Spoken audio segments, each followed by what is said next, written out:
There is a rule every week life breaks. Not because it is hard, but because it is silent.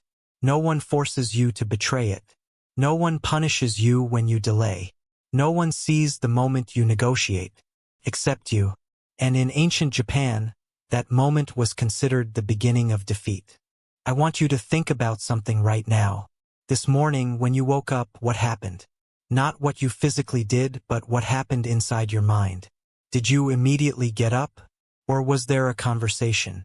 A negotiation? Maybe 5 more minutes. I'm still tired. I'll get up after I check my phone. That conversation, that negotiation with yourself, that's what this entire discussion is about. Because every single time you negotiate with yourself, you're making a choice. Not about whether to get up 5 minutes later. Not about whether to skip one workout. Not about whether to have one cheat meal. You're making a choice about who you are. Are you someone whose decisions mean something? Or are you someone who makes decisions and then immediately debates them? Are you someone who commits to a path? Or are you someone who commits and then asks, but do I really have to? Miyamoto Musashi, undefeated in over 60 duels, one of the greatest warriors Japan ever knew, understood something that most people today have completely forgotten. The battle isn't won or lost when you face your opponent. It's won or lost in those quiet moments when no one is watching. When you're alone with yourself. When you negotiate. Today, I'm going to tell you about the silent rule that built Musashi. The rule that made him not just a great swordsman, but an unbreakable human being. The rule that ancient Japan considered sacred. And it's the same rule that, if you follow it, will transform you from someone who constantly struggles with yourself into someone who simply acts. The rule is this: never negotiate with comfort. The modern man does not fail loudly. He fails quietly. He wakes up with intention, then asks himself a question that seems harmless. Do I feel like it today? That single question decides everything. Work becomes optional. Discipline becomes conditional. Consistency becomes a mood. He tells himself he will start tomorrow, not realizing that tomorrow is a place where nothing is ever built. Ancient warriors saw this pattern instantly. They did not call it laziness.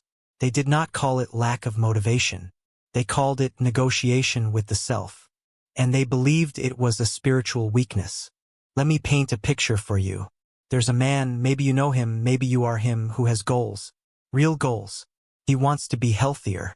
He wants to be more disciplined. He wants to build something meaningful with his life.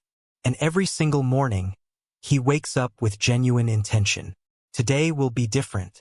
Today he'll follow through. Then something happens.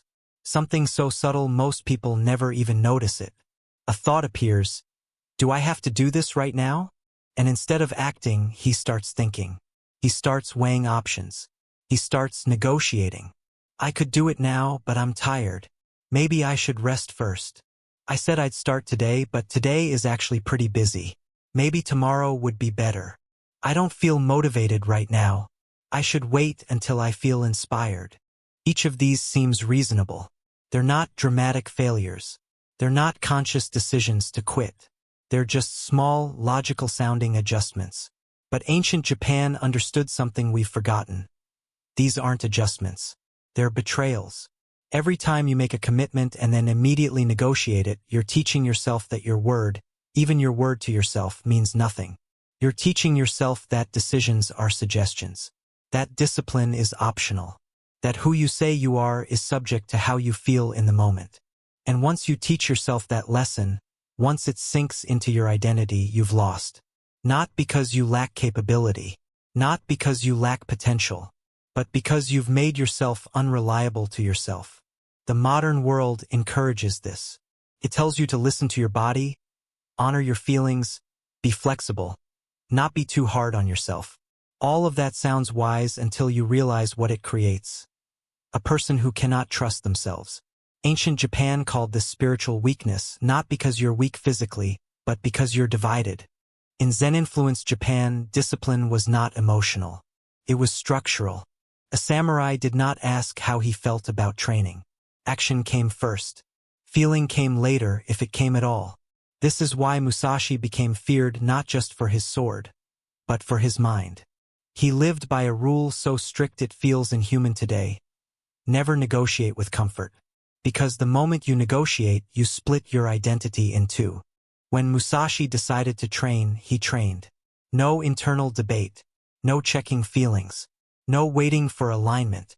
He decided. Then he acted. The desire for comfort still existed, but it had no authority. Modern people call this robotic, inhuman, but it isn't. It's identity. Just like you don't negotiate with the thought of stealing, Musashi didn't negotiate with the thought of resting.